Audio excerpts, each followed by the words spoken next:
ఏపీలోని సినిమా థియేటర్లలో వరుస సోదాలు జరుగుతున్నాయి. అనంతపురం జిల్లాలో రెవెన్యూ అధికారులు తనిఖీలు జరిపారు. నగరంలోని గౌరీ థియేటర్లో సోదాలు జరిపిన అధికారులు పలు రికార్డులు పరిశీలించారు. 2023 నాటికే థియేటర్కి సంబంధించిన నిర్వహణ అనుమతులు ముగిశాయని, అప్పటి నుంచి రెన్యువల్ చేయలేదని అధికారులు గుర్తించారు. రెన్యువల్ కోసం దరఖాస్తులు చేసుకున్నా ఆలస్యం కావడంతో అనుమతి లభించలేదని రెవెన్యూ అధికారులు తెలిపారు. అగ్ని ప్రమాదాల నివారణకు సంబంధించిన నిబంధనలు ఖచ్చితంగా పాటించాలన్నారు.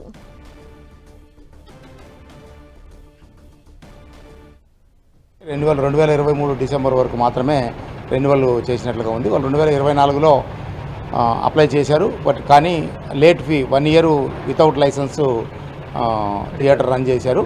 సో దానికి సంబంధించి పెనాల్టీ ఇంపోజ్ చేసి ఫైన్ కట్టమని చెప్పి నోటీస్ ఇచ్చున్నాం ఆల్రెడీ డిసెంబర్లో. ఇంతవరకు వాళ్ళు పే చేయలేదు. సో దాని మీద చట్టపరమైన యాక్చువల్ జిల్లా కలెక్టర్ గారి నివేదిక పంపి చట్టపరమైన చర్యలు తీసుకుంటాం. అలాగే ఫైర్ సేఫ్టీ గురించి ఎన్ఓసి డాక్యుమెంట్స్ ఫైర్ డిపార్ట్మెంట్ నుంచి అడిగాం. బట్ వాళ్ళు ప్రొడ్యూస్ చేయలేదు. ఇదే విషయాన్ని కూడా జిల్లా కలెక్టర్ గారికి నివేదిక రూపంలో పంపి చట్టపరమైన చర్యలు తీసుకోవడం జరుగుతుంది.